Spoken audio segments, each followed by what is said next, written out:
Ako po si Miss Winnie at ito ang ating kwento. Mga hayop! Mga taksil! Ate, ano pong ginagawa niyo? Isinusumpa ko, hindi ko sila patatawarin. Gigil na ginupit ni Ate Jeannie ang mga wedding pictures nila ni Kuya Mon, pati ang mga selfies nila ni Tita Tess na naipa-develop na hindi nakaligtas sa galit niya. Ramdam ko ang sama ng loob ni ate. Kahit sino namang pinagtaksilan, siguradong magwawala. Naluluhang hinaplos ko ang kanyang likod para pakalmahin siya. Ate, tama na po. Wag na po kayong umiyak. Anong gusto mong gawin ko? Matuwa habang hinahayaan ko lang sila na sirain ang pagkatao ko?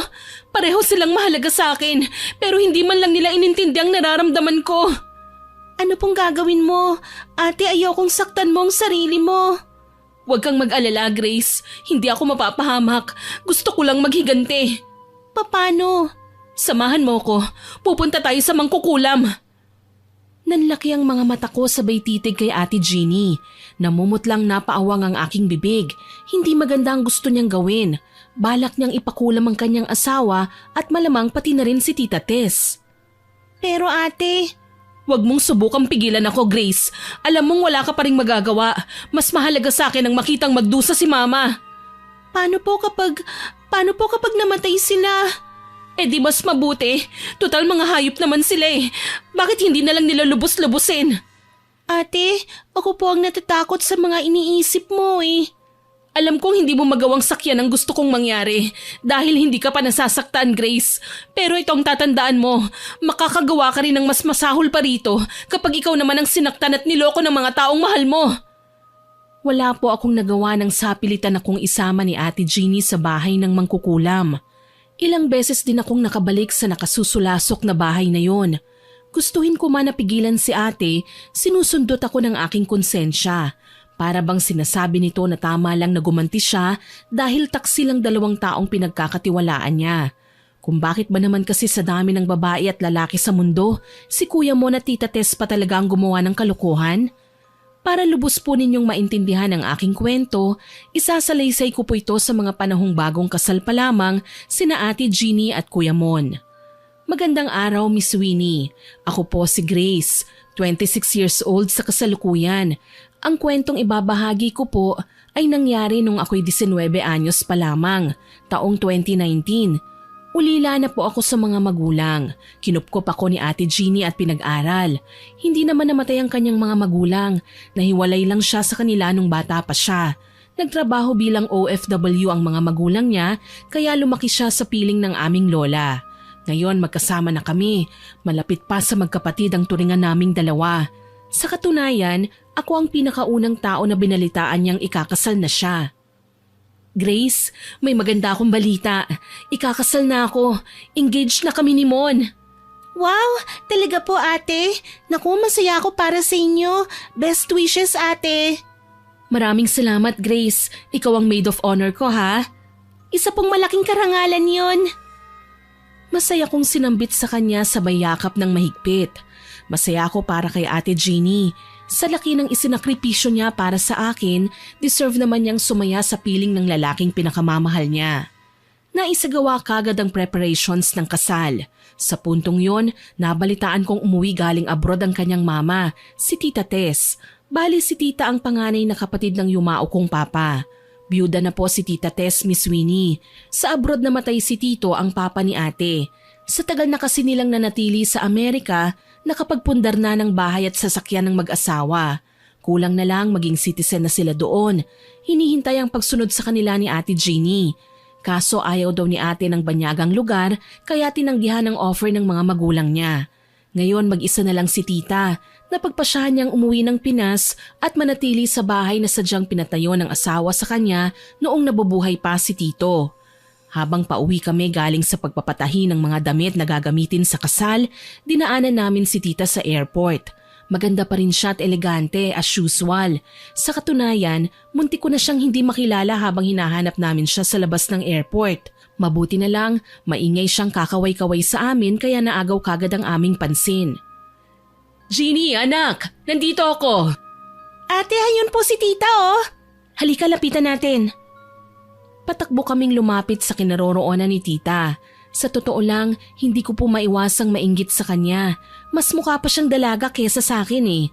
Dagdag pang natural na makinis ang kanyang kutis dahil na rin po siguro sa lamig ng klima sa ibang bansa. Mahigpit silang nagyakapan ni Ate Jeannie. Maraming dala si tita. Sabi pa niya hingal kabayo siya habang pinagsasabay ang dalawang maleta at sukbit pa niya sa balikat ang isang overnight bag na mukhang siksik sa laman. Thank God dumating kaagad kayo. My goodness, ang init dito sa Pilipinas. Kumusta na po kayo, Ma? Heto, excited sa magiging kasal mo, anak ko. Masaya ako para sa'yo. Oo nga pala, nasan si Mon? Hindi ko pa siya namimit in person ah. Huwag po kayong mag-alala, Ma. Makikilala niyo rin po si Mon. Sa ngayon hindi pa po natin siya makikita kasi busy po siya sa office eh. Mukhang big timer ang mapapangasawa mo ah. Hindi naman po, Ma. Sakto lang. Ikaw talaga, palagi ka na lang mapagkumbaba. Oh, siya na ba si Grace? Aba, dalaga ka na. Opo ma, siya po ang pinsan ko. Hello po tita. Aba, maganda ka rin ah, nagmana sa tita. Napangiti na lamang ako sa mga sinabi sa amin ni Tita Tess. Hindi ko magawang ilayo sa kanya ang mga tingin ko. May kakaiba siyang taglay na karisma na hindi magawang baliwalain ng kahit na sino. Pati ang tono ng pananalita niya may accent, pero hindi naman masamang pakinggan. Pinili ko na lang manahimik at ituon ang atensyon sa daan. Ilang sandali pa, dumating na rin kami sa tinutuluyan naming apartment ni Ate Jeannie. May magandang taste ka rin pala sa lugar, Iha. Presko dito at tahimik, parang Amerika lang. Pero bakit hindi niyo subukang lumipat sa bahay natin pagkatapos ng kasal niyo? Ma, regalo po sa inyo ni Papa ang bahay na yon. Sa inyo po yon. Ayoko naman po na isipin yung walang perang magiging asawa ko dahil hindi naman kami nag-e-effort na magpatayo ng sariling bahay. Anak, hindi naman yan ang ibig kong sabihin eh. Ang sa akin lang, since I'm staying here for good, bakit hindi na lang tayo magsama sa iisang bubong? Mahabang panahon din tayong hindi nagkita. May mga okasyon sa buhay mo na hindi natin na-celebrate ng magkasama. Maalam nyo naman po na I'm strong and independent woman. Baka kapag inalagaan nyo ako, masanay lang ako. Ganyan talaga ang buhay, anak.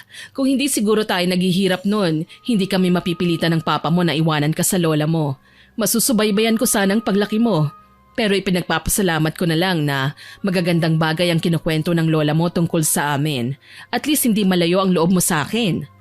Huwag niyo pong isipin yon, Ma. Wala po akong sama ng loob sa inyo. Kaya kayo nagpunta sa ibang bansa para sa akin. Kita niyo naman, may trabaho ako, may ipon, may konting properties. Higit sa lahat, magtatayo na ako ng sarili kong pamilya. Kaya nga ito na ang tamang panahon na makabawi ako sa iyo. Kausapin mo ang mapapangasawa mo. Bukas ang bahay natin para sa inyo at sa iyo rin, Grace. Habang nakikinig ako sa kanyang sinasabi, napagtanto kong napakabait pala ni Tita Tess. Wala akong maipipintas sa kanya. Kaya naman hindi natanggihan ni Ate Jeannie ang offer ng kanyang mama, Miss Winnie. Masayang naidaos ang kasal ni Ate Jeannie at Kuya Mon. Napuno sila ng pagbati mula sa mga kaibigan, katrabaho at mga malalapit na kamag-anak. Simple lamang ang selebrasyon na ginanap sa bahay mismo ni Tita Tess. Siya din ang naghanda ng masasarap na pagkain, kaya puring-puri ng mga bisita ang kanyang mga putahe. Kain lang kayo ha? Enjoy! Ma, thank you ha. Ginawa niyong mas maganda at unique ang kasal ko. Anak, it's my pleasure. Paano? Nasaan ang asawa mo? Hayun po, nakikipag-usap po sa mga office mates niya. O siya, lapitan mo na lang muna ang ilan sa mga bisita. Pupunta lang ako sa kusina. Sambit ni tita kaya nagpresenta akong samahan siya para tumulong. Tita, tulungan ko na po kayo. Ah, sige Iha, salamat. Naunang naglakad si Tita Tess kaya malaya ko siyang napasadahan ng tingin. Bagay sa kanya ang suot na bestida, nakabraid ang buhok at magkaterno ang suot na bracelet at hikaw. Maging ang kanyang sapatos na may takong ay mamahalin, kaya mas nagmukhang sosyalin ang kanyang itsura. Pakilapag mo na lang dyan ang mga plato, Grace. Opo, tita. Halika, gusto mong tikman ang bagong dessert na ginawa ko? Sana magustuhan din ito nila Mona, no? Sa pagkakaalam ko po, si Ate Jeannie ang mahilig sa sweets. Alam mo, mas attractive ang lalaking kahit macho hindi natatakot sa chocolates at desserts. Ngumiti na lang ako sa sinabi ni tita. Siguro naman, humahanga lang siya kay Kuya Mon. Simula kasi nang makilala niya ang asawa ni Ate Jeannie, naging kakaiba na ang kislap sa kanyang mga mata. Saktong pumasok si Kuya Mon sa kusina at sa mga sandaling yun, tila naging kakaibang kilos ni Tita Tess. Sinalubong niya si Kuya at dahan-dahang hinawakan ng balikat niya. Hindi ako sigurado kung imahinasyon ko lang yun, pero napapansin ko na pataas baba ang haplos ng kamay ni Tita sa braso ni Kuya Mon. Tila may halong mali siya. Mon, may kailangan ka ba? Bakit iniwan mo ang mga bisita mo? May inuutos ba sa'yo si Jeannie? Mawala naman po. Nagkayayaan lang po kami ng mga kaopisina ko na uminom. May binili kaming wine ni Jeannie. Gusto lang sana naming tikman. Ikaw naman, pareho kayo ni Arman. Ang biyanan mong lalaki. Mahilig din sa wine ng lalaking yon. Kung hindi lang siya nagkasakit, baka magkasama pa kami ngayon. Iiwan ko na po muna kayo, ma. Naghihintay na sila sa labas eh. Sige, huwag masyadong maglalasing ha. Nakakahiya naman kay Jeannie kung tutulugan mo siya sa honeymoon niyo. Kasama ko naman po siyang iinom. Sige ma, kung napapagod na kayo, pwedeng kami na lang ni na Grace ang magligpit ng kalat. Thank you po sa tulong niyo para maging successful ang kasal namin. Nakangiting sinunda ni Tita ng tingin si Kuya Mo nang lumabas siya sa kusina. Siguro naman, walang anumang ibig sabihin ng mga nakita ko. Ayoko kasing gumawa ng eksene na ikasisira ng mood ng bagong kasal. Sa ilang araw na nakasama namin ni ate si Tita, napapansin kong dala niya sa ugali ang kultura ng bansang nagsilbing tahanan niya sa maraming taon. Hindi lang ako sanay dahil namulat akong conservative. Grace, nakatulala ka dyan. Ano, masarap ba ang dessert na ginawa ko? Opo tita, masarap po. Parang gusto ko nga pong magdala nito sa kwarto ko eh. Nakakatuwa ka naman, Grace. Siguro naninibago ka sa paraan ng pakikipag-usap ko kay Mon, ano? Huwag kang mag-alala. Ganito lang talaga ako. Huwag mong seryosohin, okay? Yes po tita, pahinga na muna kayo. Ako na po ang maghuhugas ng mga plato. Oh yeah, kailangan ko ng beauty rest eh. Sure ka, okay ka lang dito? Okay lang po ako. O sige, kumain ka lang dyan ha. Huwag ka nang magdala ng dessert sa kwarto, baka langgamin ang kama mo. Tumango ako at hinayaan na siyang makaalis. Tsaka palang nabawasan ng kaba sa dibdib ko kahit may kakaiba kay Tita na hindi ko maipaliwanag. Gayunpaman, tumayo na ako nang matapos kumain at nagsimula ng maglikpit ng mga hugasin. Makalipas ang 1 linggo, balik na sa normal ang schedule ng bagong kasal. Pareho silang pumapasok sa trabaho. Isang registered nurse si Ate Jeannie, samantalang IT support naman si Kuya Mon. Ako naman ay nag-aaral ng kursong midwifery sa isang university. Ayokong sayangin ang oportunidad na binigay sa akin ni ate, kaya pinagbubutihan ko ang pag-aaral. Pangarap kong makapasok sa private hospital kung saan nagtatrabaho si Ate Jeannie. 4:00 pa lang ng madaling araw nagising na ako. Bumaba ako ng kusina para magluto ng agahan namin nang kusa akong huminto sa huling baitang ng hagdan. May narinig akong iyak mula sa kwarto ni Tita Tess. Nag-aalala akong lumapit doon tsaka kumatok. Tita, okay ka lang ba? Tita! Nakakailang katok pa ako bago marinig ang pagtahimik ni Tita sa kabilang pinto. Grace, ikaw ba yan? Ako nga po tita, pwede niyo po bang buksan ng pinto? Oo naman, sandali lang. Nakahinga lang ako ng maluwag nang marinig ang mga yabag palapit sa pinto. Ilang sandali pa, bumukas yun at sumilip si Tita. Tama nga ang hinala ko, Miss Winnie. Umiiyak nga siya. Namamaga ang mga mata niya. Tita, bakit po kayo umiiyak? Ako? Umiiyak? Hindi kaya. Ikaw talaga pamangkin, ang lawak ng imagination mo. Pero kapag sinabi kong hindi ako umiiyak, totoo yon. O huwag ka nang makulit. Nagulat ako sa biglang pagbabago ng mood ni Tita. Kakaiba naman siyang tumingin sa akin ngayon. Matalim at tila ba naiirita. Hindi tuloy ako makapagsalita. Maya-maya pa lumawak na naman ang ngiti niya. Ikaw iha, okay ka lang ba? Namumutla ka. Gusto mo ba ng tubig? Halika, sasamahan na kita sa kusina. Ayos lang po ako tita, kaya ko na po. Nagsisinungaling ka, Grace. Alam kong hindi ka okay. Halika, huwag mo akong susuwayin. Hawak na nga ni Tita ang kanang braso ko ay nakapatong pang kaliwang kamay niya sa likod ko. Para bang iniingatan niya ang bawat galaw ko. Inalalayan niya akong makaupo sa upuan tsaka siya nagmamadaling kumuha ng tubig. Nang mga sandaling yun, ibang bersyon ni Tita ang nasaksihan ko, Miss Winnie. Para siyang isang maalalahaning ina. Nagtataka ako kung bakit pabago-bago ang kilos niya. Para siyang ibang tao ngayon. Hindi ko to dapat binibigyan pansin pero parang ang creepy niya. Siguro nagtataka ka sa mga kilos ko, no? Huwag kang mag-alala. Ganito talaga ako. Namimiss ko lang kasi si Arman ko eh. Alam mo bang alagang-alaga ko siya? Hindi nga ako nang hinayang naiwan si Jeannie noon sa lola niya eh. Mabantayan ko lang siya sa Amerika. Normal lang naman po yun, hindi ba? Sa pagkakaalam ko, mahirap magtrabaho sa ibang bansa. Kaya at least hindi ganun kalungkot si Tito kasi kasama niya kayo. Tama ka, Iha. Alam mo, naaalala ko si Arman kay Mon eh. Magkapareho sila. Malambing, maalalahanin, galante. Naiinggit nga ako kay Jeannie eh. Palaging may regalo sa kanya si Mon. Saksi po ako sa pagmamahala nila, tita. Kaya deserve po nilang maging masaya. Tama ka naman. Deserve nilang maging masaya. Pero paano ko, Iha? Iniwan ako ni Arman ko. Hindi na siya babalik.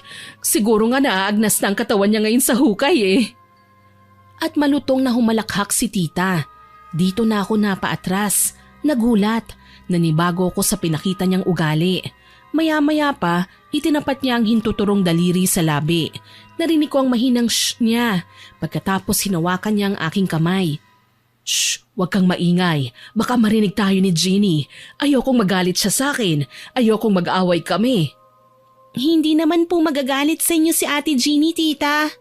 Mas mabuti na ang sigurado. Tita, nasasaktan po ako. Ipangako mo sa akin. Hindi mo ako isusumbong, ha? Hindi ako nakasagot nang maramdaman ang higpit ng pagkakahawak niya. Sinubukan kong bawiin ang kamay ko pero ayaw niya akong bitiwan. Tita, ang kamay ko po. Bakit? Saan ka pupunta? Dito ka lang, Iha. Huwag mo akong iwan. Ayokong mag-isa. Magluluto lang po ako, tita. Dito lang po ako, pangako. Hindi ko maiwasang matakot kay tita ng mga sandaling yun. Nanlisik na ng tuluyan ang mga mata niya, kaya gayon na lang ang nervyos ko. Wala akong ideya sa kung ano ang nangyayari sa kanya. Hindi ganito ang pagkakakilala ko kay tita eh. Pangako, nagsasawa na ako dyan, Grace. Ang daming taong nangako sa akin na hindi ako iiwan. Pero bandang huli, umalis sila nang hindi nagpapaalam. Kaya dito ka lang. Tita naman, ano bang nangyayari sa inyo? Huwag naman kayong ganyan, natatakot na po kasi ko eh. Napatitig sa akin si Tita Tess at muli na namang nagbago ang ekspresyon. Bigla niyang binitiwan ang kamay ko. Umatras siya at sinapo ang ulo. Ni hindi man lang siya nagsalita at saka nagmamadaling pumasok sa kanyang kwarto. Sinamantala ko ang pagkakataon na iniwan niya ako. Nangangatog sa takot na tumakbo ako paakyat sa ikalawang palapag ng bahay, diretso sa kwarto ko. Doon ako umiyak at nagsumiksik sa kama. Siguro kung naibang tao lang ako, malamang nakipagtulakan na ako kay Tita Tess kanina. O kung hindi naman, binulabog ko na si Ate Jeannie para isumbong ang ginawa ng mama niya. Pero ako lang ang simpleng si Grace. Mahina ang loob, naguguluhan, duwag. Gayunpaman hindi nakaligtas kay Ate Jeannie ang ginawa kong ingay. Grace, okay ka lang ba? Pwede ba akong pumasok? Ate Jeannie, hindi po nakalak ang pinto. Oh, bakit ka umiiyak? Anong nangyari sa'yo? Wala po ate, nanaginip lang po ako ng masama. Nanaginip? Bakit nanggaling ka sa labas? Sige na, sabihin mo na sa akin ang totoo. Saglit na lumikot ang mga mata ko. Natatakot akong magsumbong dahil baka makita ko na lang napapasok bigla si tita sa kwarto ko at marinig ang sasabihin ko. Pero mapilit si Ate Jeannie kaya nagawa kong sabihin sa kanya ang nangyari.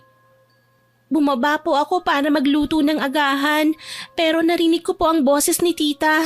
Nag-alala po ako kaya kumatok ako sa pinto niya. O bakit kaya umiiyak si mama? Anong problema niya? Nagtataka nga po ako sa naging kilos niya ate. Nang lumabas si tita sa kwarto niya, galit na siya sa akin. Hindi raw siya umiyak. Huwag daw akong makulit. Talaga? Sinabi ni mama yun? Ate, kailan po ba ako nagsinungaling sa inyo? Hayaan mo na. Kakausapin ko si mama, okay? Punasan mo ng luha mo at baka mamaga ang mga mata mo. Tumango ako kay ate at nagpasalamat. Hindi na ako nakapagluto ng maaga dahil naduwag na akong bumalik sa kusina. Yun nga lang, kahit anong iwas ko ay kakailanganin ko pa ring bumaba. Okay lang naman dahil gising na sina Kuya Mon at nagkakape na sa kusina. Han, pupuntahan ko lang saglit si Mama ha. Hindi pa siya bumabangon eh. Sure. Kuya, samahan ko na po si Ate Jeannie ah. Sige Grace, walang problema. Sumunod ako kay ate nang kumatok siya sa pinto ng kwarto ni Tita Tess. Nakakailang pagtawag na siya mula sa labas pero wala pa ring sumasagot. Nag-alala na kami noon, Miss Winnie. Grace, tawagin mo si Mon. Kailangan mabuksan ng pinto. Baka kung anong nangyayari sa kanya. Sige po ate. Tumalikod na ako at saglit na tinawag si Kuya Mon. Doon na nagsimula ang tensyon kasi maski si Kuya hindi magawang buksan ng pinto. Hinanap namin ang spare keys sa mga cabinet. Salamat sa Panginoon at may susi para sa kwarto ni Tita. Pagbukas namin ng kwarto, tumambad sa amin ang magulong kama niya. Sa bedside table, nakakalat ang iilang gamot kasama ang mga reseta mula sa doktor. Bukas ang shower sa CR at mukhang naroon si Tita. Pareho pa kaming nagkagulatan nang lumabas ng banyo si Tita na naka-bathrobe. Nakangiti na naman siya at para bang hindi ako nasaktan kanina sa naging kilos niya. Mahinahon na naupo siya sa kama at hindi inintindi kung may lalaki ba sa loob kasama nila. Jeannie? Mon? Anong ginagawa niyo dito sa kwarto ko? May kailangan ba kayo? Ma, nag-aalala ako sa iyo eh. Kanina pa ako kumakatok pero hindi niyo naman binubuksan ng pinto. May problema po ba kayo? Binalingan ako ni Tita Tess. Ang kanyang nakangiting reaksyon kanina ay bigla na namang nagbago. Naging seryoso hanggang sa maningkit ang kanyang mga mata at dahan-dahang lumapit sa akin. Grace, pamangkin, anong sinabi mo kay Jeannie? Isinumbong mo ba ako? Tita, sumpaman. Wala po akong sinasabi kay ate. Sigurado ka ba ha? Alam mo bang ayaw ko sa lahat ay yung umaaktong inosente pero may binabalak palang masama? May kakilala akong ganon eh at kapangalan mo siya. Hingal na wika ni Tita Tess. Sumisigaw na naman siya at muling humawak sa balikat ko. Humihigpit ang hawak niya kaya nagreklamo na ako ng tuluyan. Aray, tita! Masakit po! Ma, ano bang nangyayari sa'yo? Mama naman! Wala naman siyang sinabi, hindi ba? Wala, hindi ba? Ang sinabi ko lang, Iha, ayokong maiwan. Dito ka lang! Dito ka lang! Ma, kalma lang po ha. Nandito lang kami. Hindi namin kayo iiwan. Lumingon si Tita Tess kay Kuya Mon. Nagulat kaming yumakap bigla si Tita sa kanya. Maski si Ate Jeannie, hindi kaagad nakapagsalita nang makita ang naging susunod na galaw niya. Dito ka lang, Arman ko. Huwag mo na kasi kong iwan. Mahal naman kita eh. Mahal na mahal kita. Ma, hindi po ako si Papa. Ma, bitiwan mo po si Mon. Nagugulat na siya sa inyo oh. Ayoko. Dito lang siya sa tabi ko. Hindi pwede, Ma. Magsabi nga po kayo ng totoo. Bakit meron po kayong mga gamot na ganito? Bakit hindi ko alam ang tungkol dito? Ma, alam niyo po bang ang mga gamot na to ay para sa anxiety? Huwag mo nang pansinin yan, anak. Tinatago ko lang ang mga yan. Tsaka hindi mo naman alam kung saan ko gagamitin ang mga gamot na yan eh. Ma, wag po kayong magsisinungaling sa akin ha. Nurse ako, Ma. Alam ko kung para saan ang mga ito. Bakit may ganito kayo, Ma? May depression po ba kayo? May mood swings? Ma, hindi biro ang mga gamot na to. Makakasama ito kapag ininom nyo nang hindi kayo nagpapacheck up sa doktor. Ano ba sa tingin mo sa akin, Jeannie? Mukha ba akong naghihingalo? Hindi naman, hindi ba? Tigilan mo na kasi ko sa katatanong. Sumasakit ang ulo ko eh, kaya akin ang mga gamot ko. Sorry Ma, hindi ko po ito ibibigay sa inyo. Anak naman, akin ang mga yan. Kailangan ko yan eh. Hindi ako mabubuhay kapag wala ang mga yan. Naging magulo at maingay ang araw na yon para sa amin. Alam din namin na may nangyayaring hindi maipaliwanag kay tita, kaya humingi na kami ng tulong sa kinauukulan para madala siya sa ospital. Hindi na kasi namin mapigilan ang pagwawala niya eh. Hindi ko gusto ang atmosfera sa ospital, Miss Winnie, pero wala akong choice habang papasok na kami sa loob. Kita ko sa mga mata ni Tita Tess ang pagkataranta. Sinasadya niyang mag-ingay at agawin ang pansin ng mga taong naroroon sa lugar. Ano ba, Jeannie? Bakit mo ba ako dinala dito? Wala akong sakit. Ma, wala po kayong sakit, okay? Hindi lang po kasi namin alam kung paano kayong mapapakalma, kaya kailangan namin ng doktor. Anak, please, iuwi mo na ako. Okay lang ako. Malakas pa ako sa kalabaw. Bakit ba kayo ganyan? Mapangako ko po ito sa inyo, hindi ba? Kapag hindi kayo nagwala, iuuwi ko kayo. Pero makikinig kayo sa akin, okay? Bahagyang kumalma si Tita Tess. Nagkatinginan naman sina Ate Jeannie at Kuya Mon. Ako naman, nasa po ang noo nang makitang kay bilis na nag-shift ang mood ni Tita mula sa pagkataranta at naging kalmado na. Nakangiti pa siya habang nakatingala kay ate. Bumilib lang ako kay ate dahil nagawa pa niyang maging kalmado sa kabila ng mga nangyari. Dumiretso kami sa resident psychiatrist na kakilala ni ate. Sinuri nila si Tita. Nang makita niyang ibang tao na naman ang nakapalibot sa kanya, nagsimula siyang mataranta hanggang sa magwala. Naagapan lang nila nang maturukan siya ng pampatulog. Ayoko nang mag-isip ng kung ano-ano pero nag-aalala ko kay mama eh.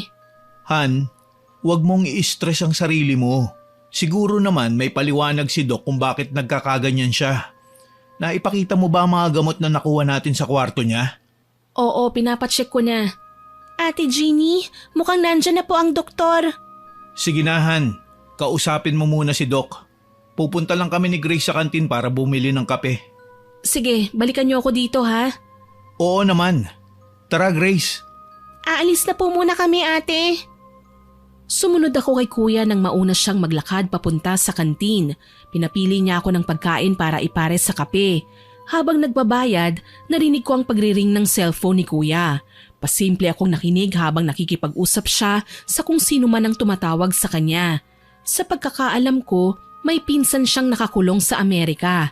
Hindi ko na po lubusang naintindihan ang kabuuan ng detalye. Ang naaalala ko lang, nakulong ang pinsan niya sa salang pagtitinda ng mga unauthorized na gamot. Mukhang tungkol sa kaso ang pinag-uusapan nila na maya-maya lang naputol din kaagad. Marahil dahil limitado lang ang oras ng telepono sa mga preso sa ibang bansa. Lumapit sa akin si kuya pagkatapos niyang ibulsa ang cellphone. Pasensya ka na kung natagalan ako ha.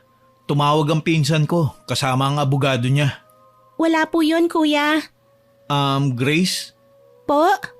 Pwede mo bang ikwento sa akin kung ano nangyari kanina? Nabanggit kasi ni Jeannie na umiyak ka kaninang umaga.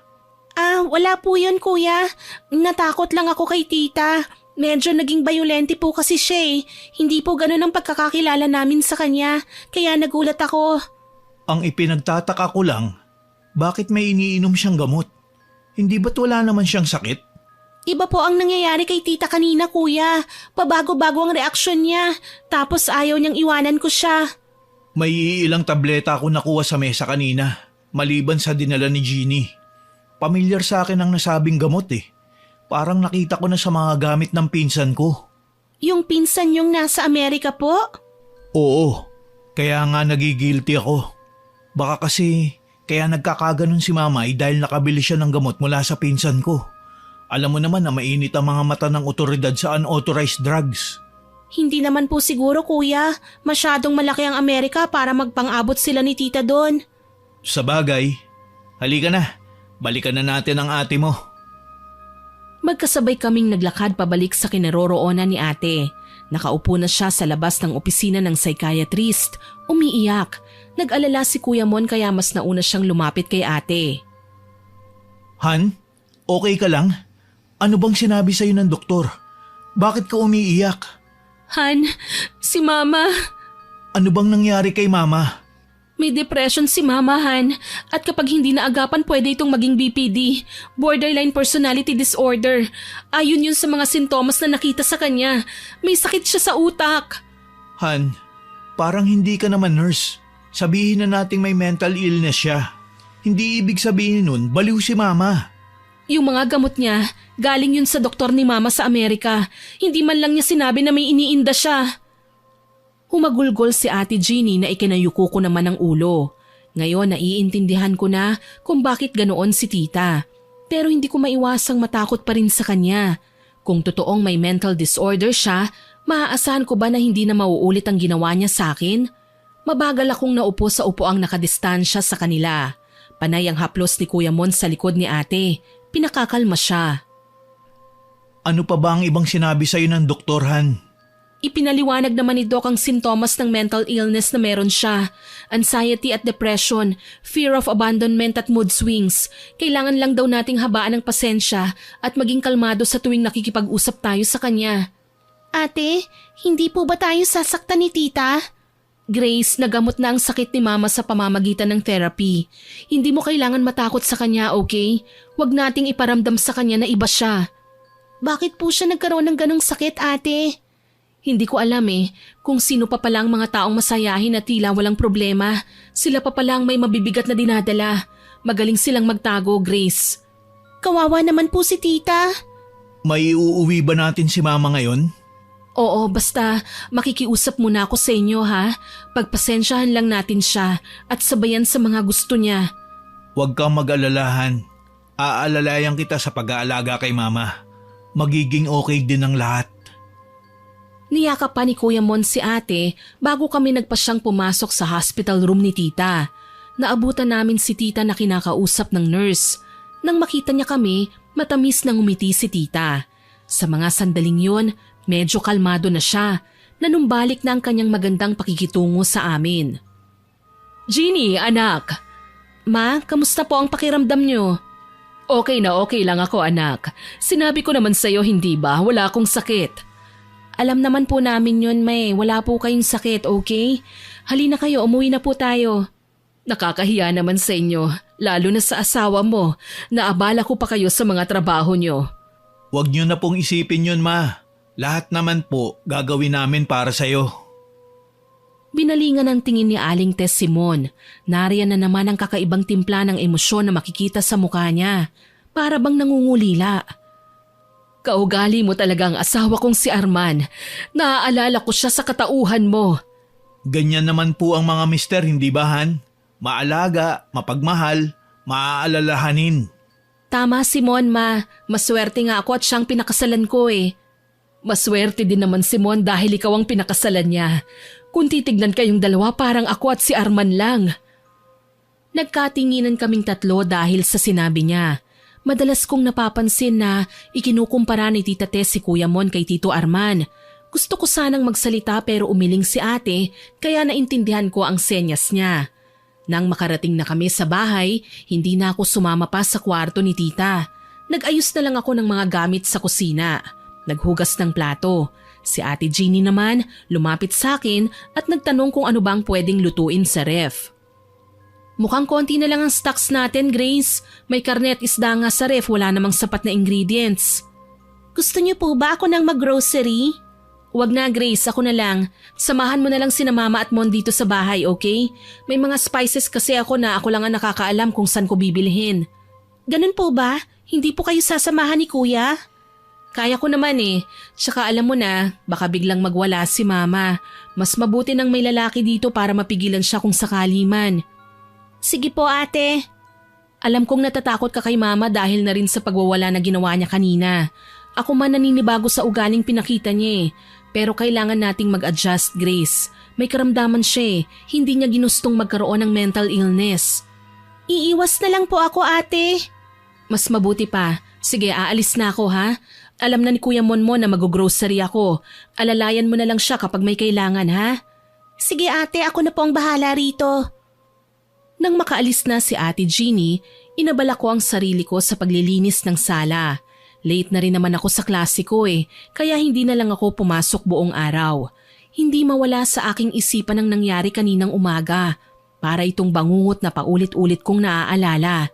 Sabi ko pa nga sa sarili ko, kapag nagwala si tita, iiwas na lang ako. Pero nang mga sandaling yon, hindi ko alam kung magagawa ko pa ba ang plano ko nang makita ko ang ginagawa ni tita.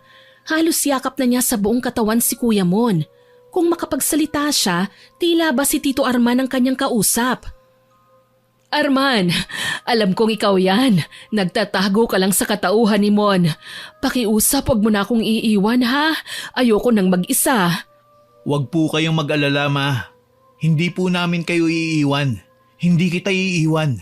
Nandito lang ako. Arman ko. Mon po, hindi ako si Papa Arman. Alam ko reincarnation ka ni Arman. Naniniwala ako ron. Huwag mo nang lituhin ang isipan ko. Ma. Halika Arman, kailangan mong patunayan sa akin na mahal mo ko. Kailangan mong ipakita sa akin na wala na kayo ng babaeng yon. Napakunot ang noo ko sa tinura ni tita. May malamig na kamay na animo gumapang sa batok ko nang masaksihan ko kung paano niya halikan si Kuya Mon na noon ay panayang iwas sa kanya. Ma, tama na po. Hindi po ako ang asawa ninyo. Huwag ka namang ganyan, Arman. Huwag mo kong itanggi pa. Kasal tayo. Ako ang mas may karapatan sa'yo. Kuya, tita. Sabay silang napalingon sa akin. Naningkit pang lalo ang mga mata ni tita na tila ba hindi nagustuhan ang ginawa kong paglapit sa kanila. Napaatras tuloy ako pero hindi naman tuluyang lumayo. Ano na naman ba ang kailangan mo, Grace? Bakit ba palagi ka nalang nangiistorbo sa amin ng asawa ko? Pero tita, wala na po si Tito Arman. Siya po si Kuya Mon ang asawa ni Ate Jeannie. Mon? Nanlalaki ang mga mata na sinuri ni tita ang mukha ni Kuya. Nagulat siya. Umatras sa tila ba na ilang. Mon? Ikaw ba yan? Diyos ko, Mon. Pasensya ka na sa akin. Napagkamalan lang naman kitang si Arman. Baka isipin mo nababaliw na ako. Huwag po kayong mag-alala, Ma. Naiintindihan namin kayo. Siguro namimiss ko lang ng sobra si Arman. Kaya kung minsan nagkakamali na ako ng tingin sa'yo. Okay lang po, Ma. Ang mabuti pa, magpahinga na muna kayo. Sige, pero sasamahan mo ko ha. Huwag mo kong iiwan. Babantayan ko po kayo hanggang sa makatulog kayo. Nasabi na lang ni Kuya Mon sabay tango sa akin. Kumalma na rin ako dahil kahit papano nakikinig naman si tita sa kanya. Maya-maya pa lumabas na ng kwarto si Kuya at lumapit sa akin. Pwede ba kitang makausap? Tungkol po saan, Kuya? Tungkol sana sa mga kinikilos ni Mama. Huwag mo na munang mabanggit kay Jeannie ha. Baka kasi mag-alala siya eh. Ayokong pati ang asawa ko. Kailangan nating alagaan dahil nababahala siya sa kalagayan ni Mama. Okay lang naman po, Kuya eh. Wala po kayong dapat na ikabahala. Ayoko rin pong madagdagan ng stress ni ate. Salamat. Ngumiti si Kuya at napalingon sa silid kung nasaan naroon si tita. Tinatawag siya, kaya naman nagpaalam na sa akin si Kuya Mon para bantayan si tita. Maganda naman ang punto niya, Miss Winnie. Nag-aalala lang po si Kuya sa asawa niya. Pero hindi ko po maintindihan kung bakit habang tumatagal may mga napapansin ako sa loob ng bahay na hindi ko matatawag na pang-iintindi lang sa may sakit. Nagising ako isang gabi na naiinitan. Bumangon ako at pinakiramdaman ang paligid. Para bang may iba pang gising sa loob ng bahay maliban sa akin. Alam ko pong 3 lang kaming naroon dahil may emergency sa ospital na pinagtatrabahuhan ni Ate Jeannie. Ibig sabihin, mamayang umaga pa siya makakauwi. Nakaramdam ako ng uhaw kaya ako lumabas ng kwarto. Habang tinatahak ang daan papunta sa hagdan, napansin kong bukas ang pinto nila Kuya. Nagpasya akong sumilip. Dumadagundong ang kaba ng aking dibdib nang makitang nakahiga si Kuya sa kama, tulog pero binabantayan ni Tita Tess. Napansin niya ako pero hindi man lang siya na-conscious o nahiya. Sa halip, ninisihan pa niya ako. Shh! Huwag kang maingay ha. Mahimbing na natutulog si Arman. Tita, ano pong ginagawa niyo rito sa kwarto nila Kuya? Hindi mo ba nakikita? Binabantayan ko ang asawa ko. Tita, si Kuya Mon po ang nakahiga dyan, hindi po ang asawa niyo. Tama na po, Tita. Kinukontra mo ko? Alam mo, Grace, kung may balak kang agawin sa akin ng asawa ko, huwag ka nang magtangka. Hindi ka magtatagumpay. Tita naman, bakit po ba kung ano-anong pumapasok sa isip niyo? Nainom niyo na po ba ang gamot niyo? Anong akala mo sa akin, baliw? Grace, matino akong babae. Ang ayaw ko lang, iniiwan ako ng asawa ko para ipagpalit sa iba. Umatras ako nang makitang dinuro ako ni tita. Gumapang ang matinding kilabot sa buo kong katawan. Ang kakaibang talim ng kanyang mga mata, ang nakaririmarim niyang ngisi, tila ba nagpapaalala sa akin na hindi lang siya basta may sakit. Masahol pa si tita sa sinasapian. Nanuyo ang lalamunan ko nang makita siyang tumayo at lumapit sa akin. Ganun pa rin ang ekspresyon niya, parang mananakit. Ako naman nilamon na ng karuwagan na estatwa na sa kinatatayuan. Napatalo na lang ako sa gulat nang bigla niyang isara ng malakas ang pinto na halos tumama sa mukha ko. Muntik na akong atakihin sa puso, Miss Winnie, pero nagawa ko namang lumayo. Bumalik ako sa kwarto na mumutla at nanghihina. Hindi ko alam na nakakabawas pala ng lakas ang matinding takot. Alam ko nang may nangyayaring kakaiba sa loob ng bahay at hindi ako pwedeng manahimik lang. Wala naman akong lakas para kontrolin ang mga nangyayari. Pwede naman akong humingi ng tulong sa tunay na may kakayahan. Tinawagan ko kagad si ate. Hello, ate? Oh, Grace, napatawag ka. Madaling araw na. Pasensya na ha, hindi ako pwedeng magtagal sa telepono ngayon eh. Marami kaming pasyente. Ewan ko ba nagsisimula nang lumala ang kaso ng COVID-19 dito sa ospital eh. Ang ikinakatakot ko lang baka isa ilalim na kami sa lockdown. Pero bakit po ate? Wala naman kayong sakit, hindi ba? Huwag kang mag-alala, Grace, hindi naman ako infected. Tsaka nag-iingat ako. May mga protective suits naman kami na ginagamit kapag nag-aasikaso ng pasyente. Tsaka bago kami makalabas ng ospital, kailangan pa kaming isa ilalim sa quarantine. Pinag-uusapan na nga namin kung magbo-volunteer na ba kaming maging frontliners eh. Pero ate, alam mo naman pong may sakit si tita, di ba? Kailangan niya rin po ng nurse dito. Yun na nga ang kailangan naming pag-usapan ni Mon. Eh ikaw, paano ang klase mo? Wala pa pong update ate, pero ang sabi ng mga professor namin baka mag-online class na lang daw po kami. Ayos yan, at least may kasama si Mama. O, napatawag ka nga pala. Ate, si tita po kasi. Naku Grace, pasensya na ha. Kailangan ko munang putulin ang pag-uusap natin ha. Tinatawag na ako ng doktor eh. May bagong pasyente kami. Tumawag ka na lang kapag may emergency ha. Ingat kayo. At nawala na ang boses ni ate sa kabilang linya. Sobrang nanlumo ako na hindi ko man lang nasabi sa kanya ang kailangan kong sabihin. Hindi ko maamin sa sarili ko pero kinikilabutan ako kay tita. Para bang hindi lang doktor ang kailangan namin para gamutin siya, kundi pare. Kinaumagahan, nagulat ako dahil mas maaga pang nagising sa akin si Tita Tess. Maayos ang itsura niya ng mga sandaling yun. Parang siyang dating Tita Tess na elegante at mukhang dalagang manamit. Naka-apron pa siya at nagluluto sa kusina. Kay tamis ng ngiting iginawad niya nang makita kong papunta sa lababo para maghugas ng kamay. Oh, Grace, magandang umaga. Magandang umaga rin po, tita. Halika, nakahanda ng almusal. Ipaghahain kita, okay? Hindi ko man lang magawang tumango ng alalayan niya ako at pinaupo. Inabutan pa niya ako ng plato at kutsara. Natakam ako sa pagkaing inihain ni tita. Para bang normal siya at walang iniindang sakit sa utak. Okay na po ba kayo, tita? Okay naman ako palagi ah. Kita mo naman hindi ba, ipinagluto ko kayo ng breakfast. Oo nga pala, nasan si Jeannie? Hindi pa po siya makakauwi eh. May emergency po sa ospital. Ah, okay. Kumain ka na lang ha? Tatawagin ko lang si Mon. Nakahinga ako ng maluwag dahil sa kanyang sinabi. Alam na niya ulit na si Kuya Mon ang kasama namin dito sa bahay at hindi ang yumaong si Tito Arman. Pero nagbago ang masayang pananaw ko nang makitang halos magkumahog si tita nang pumasok si Kuya Mon sa kusina. Mon, mabuti at bumangon ka na. Halika, ipinagluto kita. Salamat po, Ma. Hindi nyo na dapat ginagawa to. Kaya naman namin maghanda ng breakfast eh. Dapat po, nagpapahinga kayo. Hindi ako pwedeng magpahinga, iho. Alam mo, nung buhay pa si Arman ko, ganito ang ginagawa ko sa kanya eh. Ipinagluluto ko siya ng breakfast. Habang kumakain siya, kinakandong niya ako at ako ang nagsusubo sa kanya. Kitang-kita ko ang pamumula ng mukha ni Kuya dahil sa sinabi ni tita.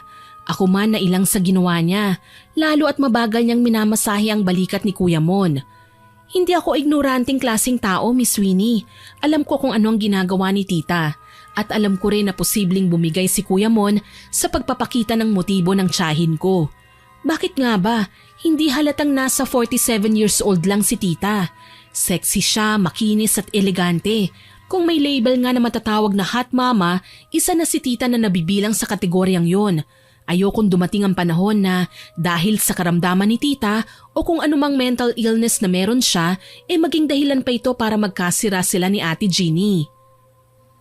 Ma, kakain na po ako. Pwedeng maupo na rin kayo? Oo naman, pero dito ako sa tabi mo ha. Wala si Jeannie ngayon eh. Kaya ako na munang asawa mo. Ako na munang mag-aalaga sa'yo. Nabilaukan ako sa sinabing yun ni tita. Nataranta naman si Kuya Mon at siya na ang nag-abot sa akin ng tubig. Nangungusap ang kanyang mga mata. Base sa pagkakaintindi ko, para bang sinasabi ni Kuya na wag ko nang pansinin ang mga sinasabi ni tita. Mabuti na lang, pumormal din naman siya makalipas ang ilang sandali at kumain din ng agahan. Nalungkot ako nang tuluyan na ngang mag-general lockdown ng aming bayan. Hindi kami pwedeng lumabas ng bahay until further notice. Si Ate Jeannie naman, hindi man nagboluntaryo na maging frontliner, pinili pa rin ng mga nakatataas sa kanilang ospital para mag-duty kahit may lumalaganap na pandemya. Kaya naman kami lang ni Kuya Mon at Tita Tess ang nanatili sa bahay. Sa bawat pag-usad ng araw, hindi na gaanong inaatake ng sakit niya si Tita. Regular siyang nagpapatherapy through online, pero mas naging malapit siya kay Kuya Mon. Nabanggit ko rin ito kay Ate Jeannie pero ang sabi niya, bigyan na lang daw muna namin ng oras si Tita na mapagtantong si Kuya Mon ang nasa harapan niya at hindi naman talaga si Tito Arman. Ako ang kasama nilang dalawa sa mga panahong wala ang pinsan ko sa bahay, Miss Winnie. Kaya naman, marami akong natuklasan na mas ikinagigimbal ko pa. Kawawa naman ang anak ko, walang mag-aalaga sa kanya doon. Pero sa bagay, nurse naman siya, kaya niyang alagaan ang sarili niya. Ma, pinauuwi naman sila 1 beses kada buwan. Huwag po kayong mag-alala. Malakas si Jeannie. Hindi siya mapapano sa ospital. Hindi naman yun ang inaalala ko, iho eh. Paano ka? Sinong mag-aalaga sa'yo? Yun ang usapang nabungaran ko nang makalabas ako sa banyo. Magkatabi sa upuan sina Kuya Mon at Tita Tess. Mukhang may ginagawa. Ako naman na medyo na alarma, halos hindi humihinga na humanap ng pwesto para mas mamatyagan ko sila. Kaya ko ang sarili ko, Ma. Huwag po kayong mag-alala. Huwag mo na akong tawaging ma kung tayong dalawa lang dito sa bahay. Huwag mo rin akong itrato na biyenan dahil wala naman dito ang asawa mo. Huwag naman po kayong magsalita ng ganyan, Ma. Anak niyo si Jeannie at mahal ko ho siya. Bakit, Mon? Sapat na ba sa'yo ang konting kumustahan lang sa bawat pagtawag mo sa kanya sa telepono? Hindi mo ba nakikita? Pinababayaan ka niya. Nagiging irresponsable na siya bilang asawa mo. Isa pong nurse si Jeannie. May responsibilidad din siya sa bayan. Paano ka naman? Lalaki ka, Mon. Magandang lalaki. Ayokong ituring ka ng ganyan ng anak ko. Gusto kitang alagaan, Mon. Baka naman pwede mo akong pagbigyan. Ma, may sakit po kayo. Pero hindi ibig sabihin nun, pwede mo nang gawin ang lahat ng gusto nyo. Marahas na tumayo si Kuya Mon na ikinataranta ni Tita Tess. Bakas sa kanyang mukha ang takot at pagkabalisa. Ang mukha naman ni Kuya Mon nalilito at naiilang, pero tila ba malapit nang bumigay. Nakita kong hinawakan niya sa kamay si Kuya. Aaminin ko, may sakit nga ako, Mon. Pero ikaw ang naging gamot ko. Simula nang alagaan mo ko, hindi na ako inaatake ng sakit ko. Naririnig niyo ba ang sinasabi niyo? Anak niyo na ako, Ma. Hindi ako pwede. Huwag ka na kasing humanap ng palusot. Alam ko naman na pinipigilan mo lang ang sarili mo. Ma! Maging ako ay napasinghap nang makita ang sunod na ginawa ni Tita. Hinalikan niya si Kuya Mon. Pareho silang dumausdos sa sahig. Akala ko manlalaban si Kuya. Aangal, pagagalitan si Tita. Pero nanlumo ako nang makitang gumaganti na rin siya ng halik sa tiyahin ko. Kalaunan huminto silang dalawa, nagkatitigan. Maya-maya pa, animo nagkasundo na tumayo at pumasok sa kwarto ni Tita. Hindi pa ako kagad nakagalaw kahit wala na sila sa sala, Miss Winnie. Malinaw na bumigay na nga si Kuya at niyakap ang kahinaan niya. Hindi ako ang kanyang asawa, pero pumatak ang luha ko nang mapagtantong niloloko na nila si Ate Jeannie. Ang mabait kong pinsan na ngayon ay nakikipaglaban sa pandemya para makapagligtas ng maraming buhay. Mas lalong lumakas ang loob ko na isumbong ang lahat ng mga nakita at narinig ko. Nagkunwari akong walang alam at walang pakialam kina Tita at Kuya ng mga sumunod na araw. Ang pangakong 1 beses kada buwan na uwian ni ate, hindi natuloy. Ngayon magdadalawang buwan na siya sa ospital bilang frontliner. Nalaman ko yon nang minsang tumawag siya sa akin. Grace, kumusta kayo dyan? Si Mama hindi ba inaatake ng sakit niya? O baka naman napagkakamalan pa rin niyang si Papa Simon? Ate, okay lang naman po kami.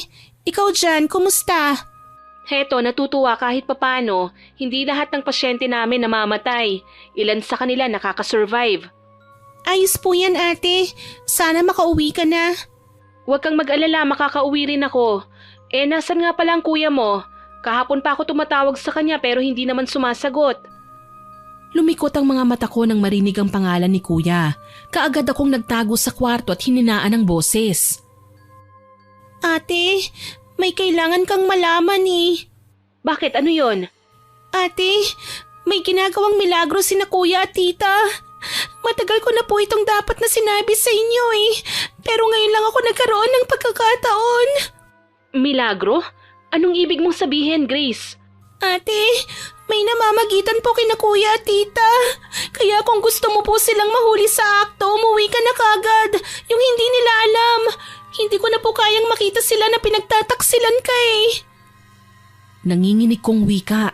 Narinig ko ang paghikbi ni ate sa kabilang linya pero hindi na siya nakapagsalita. Marahil, pinoproseso pa niya ang lahat ng sinabi ko. Wala na kasi akong narinig sa kanya hanggang sa putulin na niya ang linya.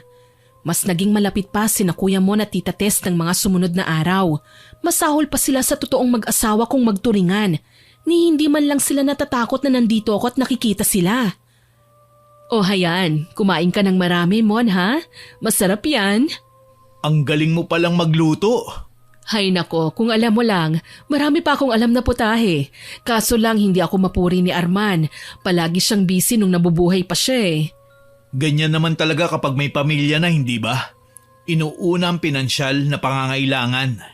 Tama ka naman, pero ayoko sa punto na halos pabayaan ang pamilya para sa pera. Kita mo kung saan siya dinala ngayon, sa hukay. Hayaan mo na. Lahat naman ng tao, nagsisisi sa huli. Ang bait mo talaga, Mon. Kaya nga gusto kita eh. Napalakas ang pagkakalapag ko ng baso sa mesa. Natahimik silang dalawa at sabay pang tumingin sa akin. Tita, hindi po ba kayo nakukonsensya? Ano na naman bang hugot yan, Grace? Tita, nire-respeto ko po kayo ni Kuya. Pero hindi niyo rin po ba ako kayang igalang?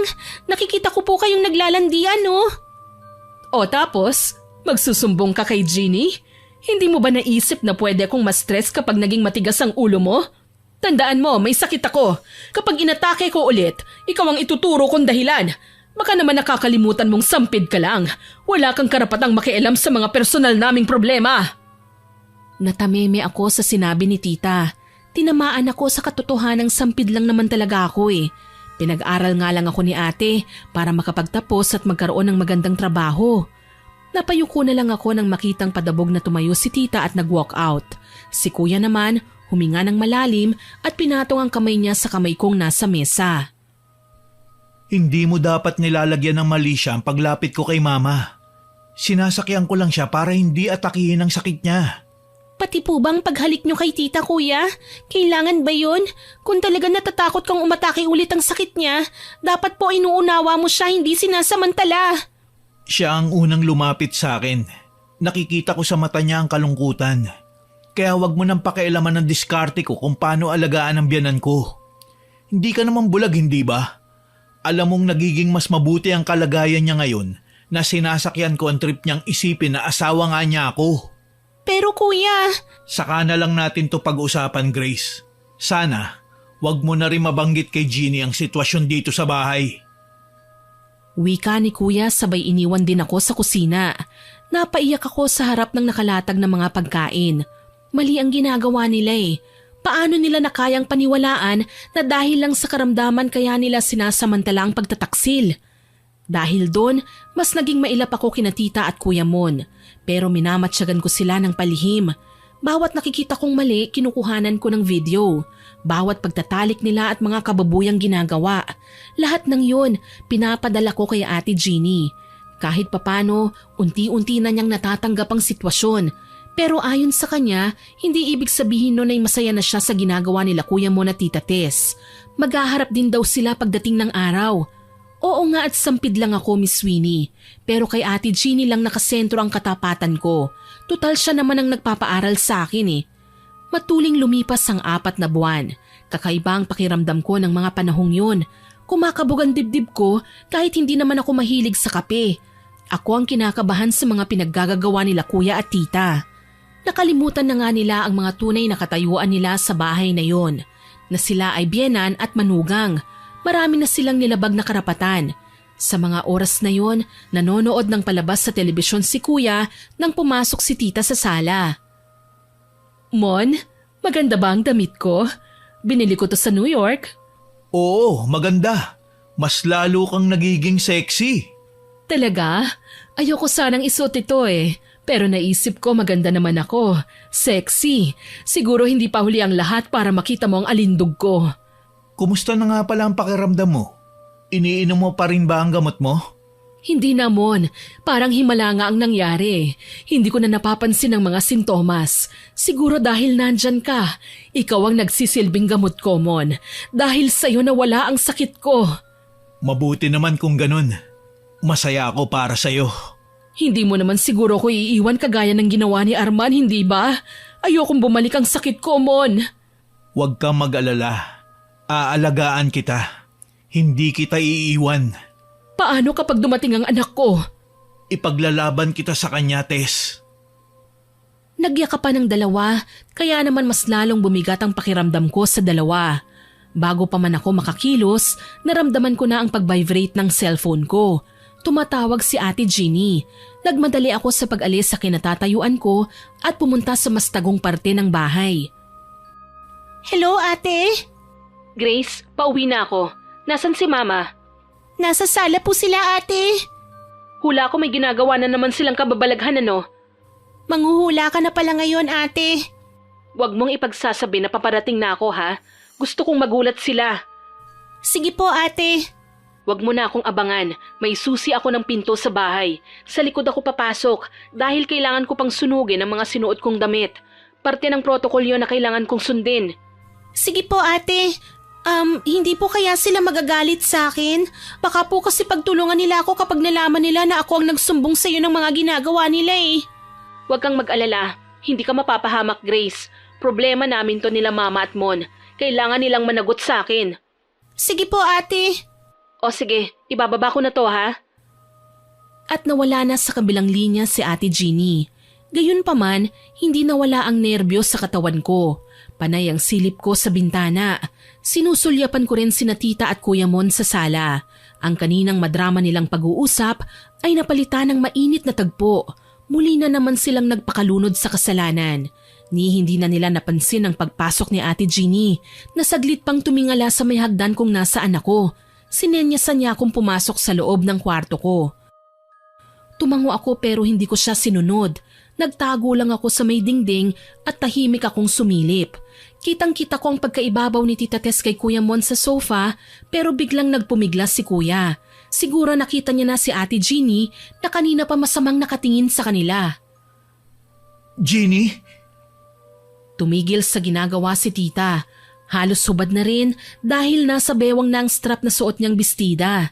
Gayunpaman, hindi siya nagpakita ng gulat at takot nang malaman niyang nahuli sila sa akto ng kanyang anak. Nagawa pa niyang magkunwaring naluluha tsaka tumayo at kaswal na inayos ang sarili. Mabuti naman at nakauwi ka na. Kanina ka pa ba riyan? Bakit hindi niyo tinapos ang ginagawa niyo? Nakakahiya naman sa inyo, baka mabitin kayo niyan.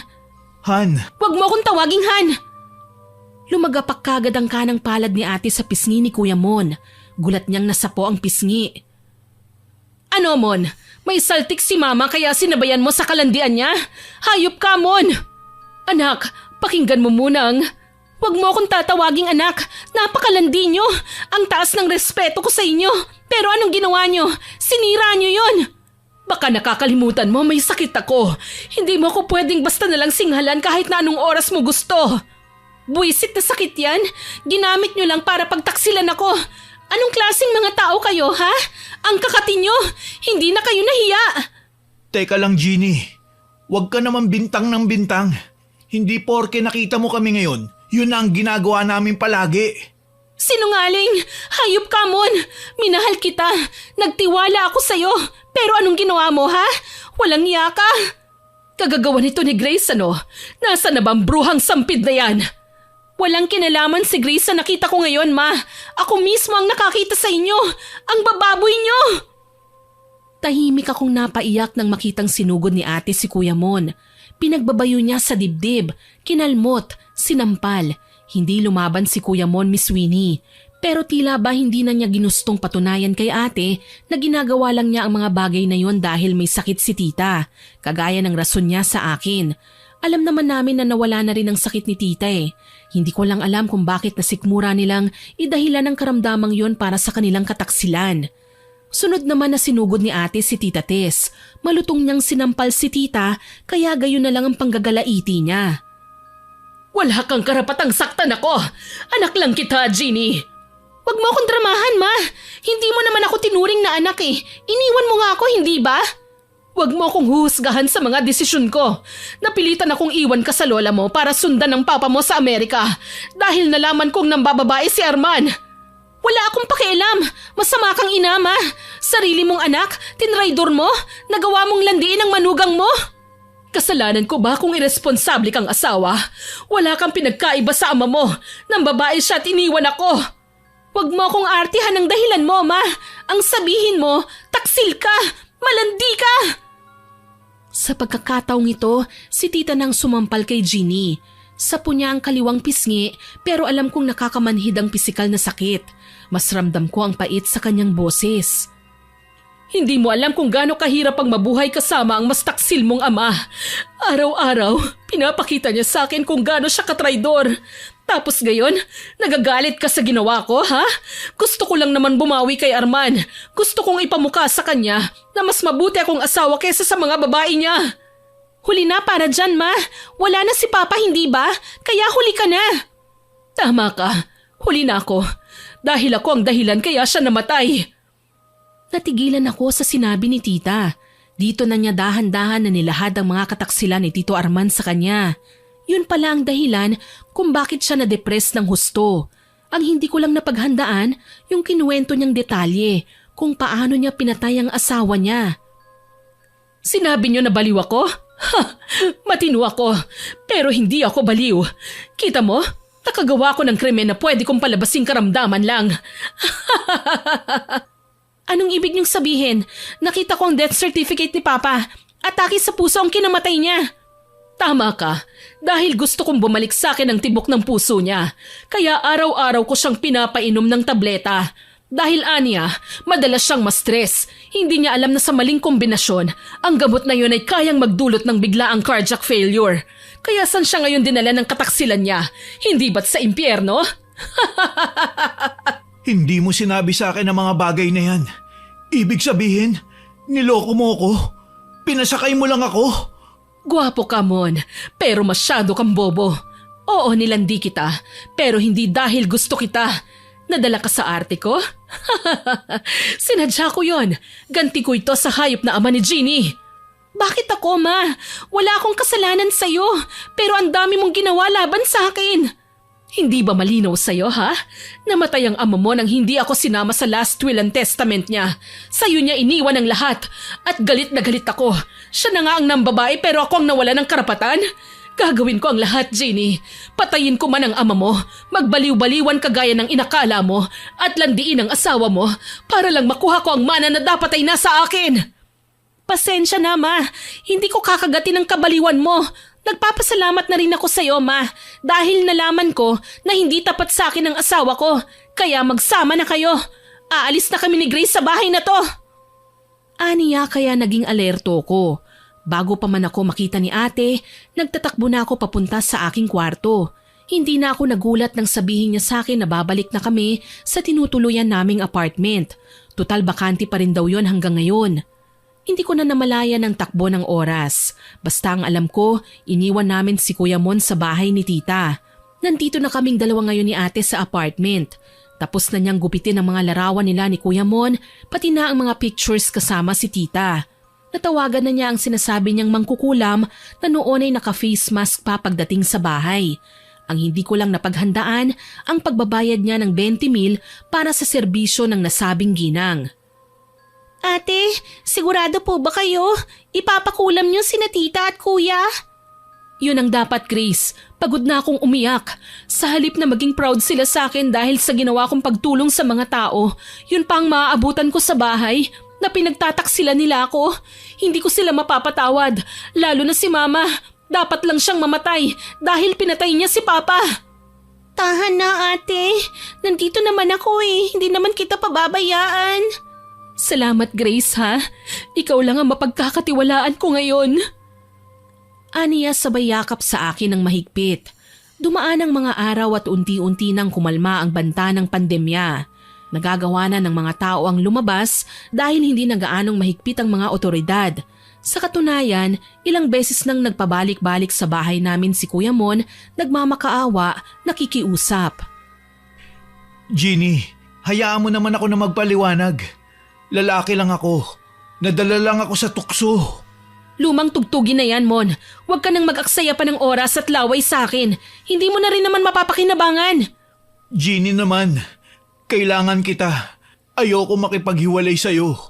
Oo, nagkagusto ko sa mama mo. Pero naglaho na ang lahat ng yun nang bumalik ka. Kalokohan! Lumayas ka na, Mon, kung ayaw mong ipakaladkad kita sa pulis! Pakiusap, Jeannie. Hayaan mo na ako makasama ka. Hindi na ako magtatagal. Wika niya kaya napasigaw ako nang tuluyan na niyang tanggalin ang jacket na suot niya. Nandiri ako sa nakitang pagkakatuyo ng balat ni Kuya Mon, Miss Winnie. Para bang balakubak na nagsisiliparan ng mga yon. Animo unti-unti siyang nalalanta hanggang sa wala nang matira sa kanya. Noon ko lang napagmasdan ng maigi si Kuya Mon. Malaki ang ipinayat ng katawan niya. Umitim at naglaho ang gandang lalaki. Tingin ko nga, hindi na rin siya pumapasok sa trabaho dahil pati ang lumang sapatos na suot niya, pudpud na. Ayos mag-alaga ang mama ko ah. Mukhang pinabayaan ka niya. Nagpakonsulta ako sa doktor, pero wala silang matukoy na sakit ko. Kaya lumapit ako sa albularyo. Nalaman kong ipinakulam ako, Jeannie. At bakit kailangan mong sabihin sa akin ang mga bagay na yan? Masakit pa rin para sa akin ang ginawa mo, Mon.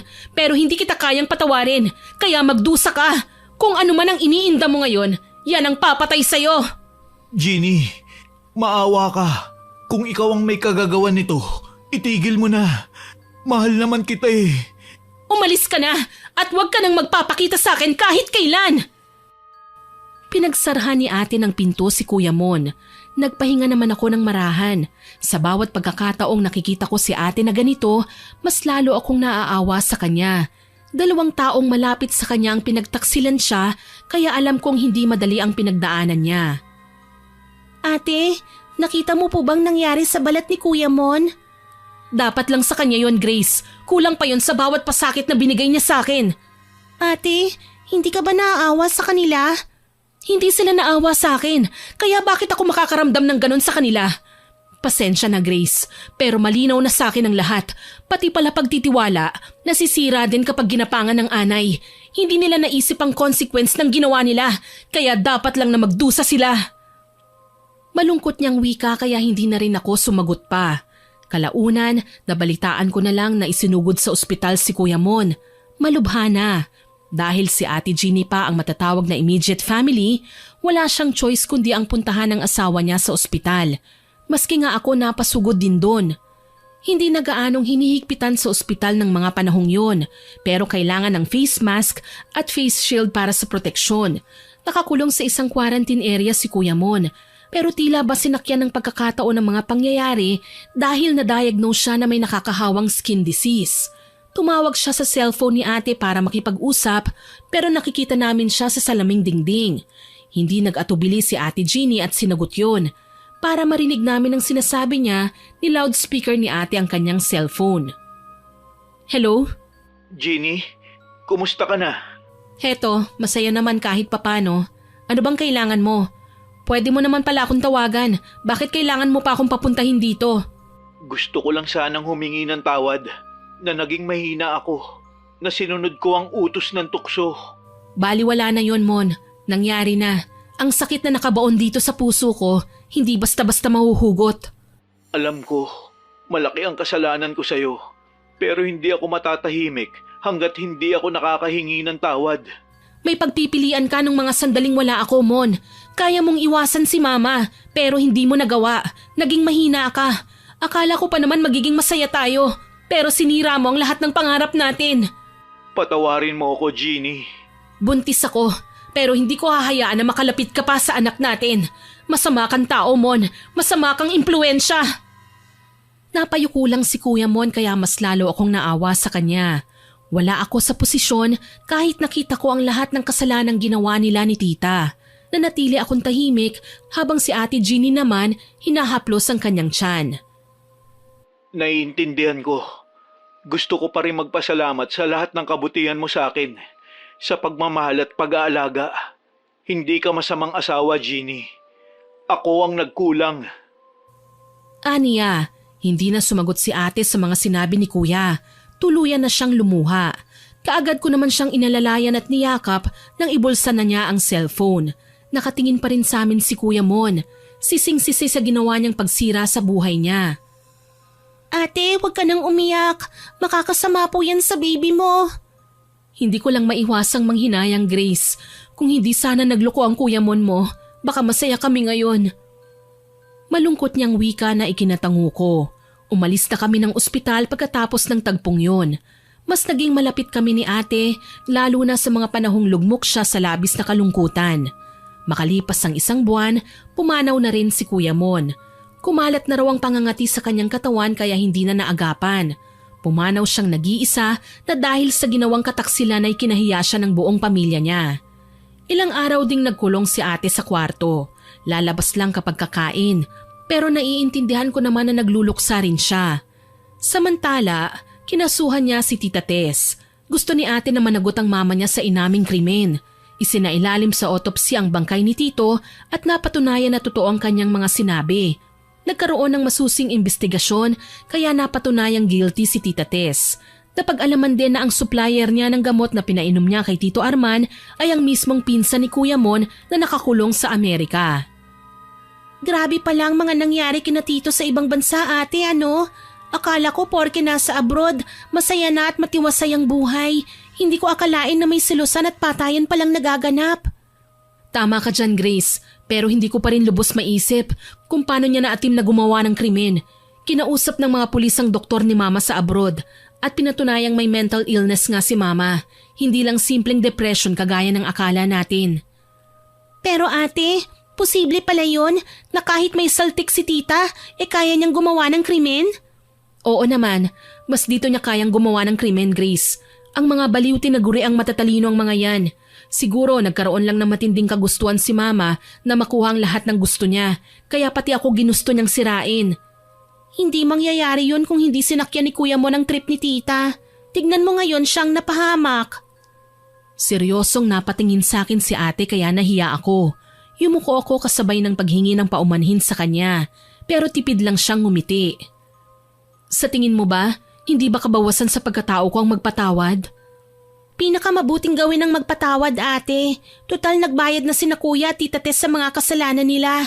Kailangan mong pakawalan ng sarili mo at alagaan ang anak mo.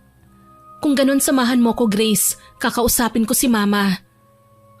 Sinamahan ko si ate sa presinto. Nakadetain doon si Tita Tess pero sa pagkakaalam ko, ililipat na siya sa correctional kinabukasan. Hindi siya halos makatingin sa amin ni ate nang sapilitan siyang dalhin sa visitors area. Kitang-kita namin ang resulta ng kulam sa kanyang katawan. Tuyong balat, payat, namumutla. May mangilan-ngilang bukol na bahagyang lumiit na dahil pinatigil na ni ate ang pagpapakulam sa mama niya. Condolence, kailan ko lang nalaman na namatay pala si Mon. Paano niyo po nalaman, tita? Dinalaw ako ng kapatid niya at sinumbatan sa lahat ng ginawa namin. Sa kanya ko nalaman ang tungkol kay Mon. Galit na galit ako sa iyo, Ma. Hindi ko akalaing dahil sa selos, kakulangan ng atensyon at pera, magagawa mong patayin si Papa. Nagpanggap ka pa na gusto mo akong makasama, pero pinlano mo pala ang lahat ng yon. Naging makasarili ako, anak. Patawarin mo ko. Pagbayaran mo po ang kasalanan mo, Ma. Sana pagsisihan niyo ang mga nagawa niyo. Mangiyak-ngiyak na wika ni ate sabay tayo. Tinalikuran namin si tita na noon ay panay pa rin ang tawag kay ate, kaso lang hindi na kami nagtangkapang lumingon. Mahaba-haba pa ang taong bubunuin ni tita sa bilangguan, pero umaasa ako na magbabago siya. Aalalahanin ng masakit na nakaraan at magsisilbing aral para wag na niyang gawin sa iba ang naging pagkakamali niya. Hanggang dito na lamang po. More power po sa inyong channel at God bless. Sana po ay nagustuhan niyo ang aking ibinahaging kwento. Pero bago ko po tapusin ito, hindi ito makukumpleto nang walang shoutout sa masusugid nating listeners. Shoutout po kay Kenneth Miguel na nagandahan sa kwento ng mayabang na hipag, sa Reproto family from Korea, kay Donna Bakiran, kay Judith Manas.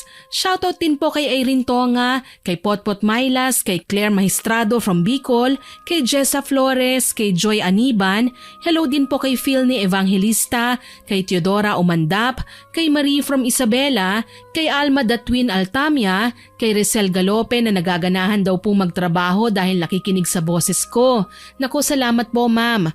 Shoutout din po kay Ma'am Honey Austria, kay Janeth Engrata, kay Delilah Moso at sa Team Kawali na sina Alan Castalone, Ate Langlang, Kuya Richie at Bubot. Salamat po sa pakikinig ninyo. Hello din po kay Queenie Suladay at sa mga regular listeners natin na sina Jenny Comia, Aaron John Fernandez, Febe Ranyada, Rialyn Belda, Rosemary Casonete, Milrose Galvez, Rosalina Bogayon, kay Lance MBB, kay Mampuresa Tagiwalo, kay Roseanne Romasanta, kay Janaya Dagison, kay Christine May Andoy, at sa lahat ng mga mananahi ng Jonel Clothing Company.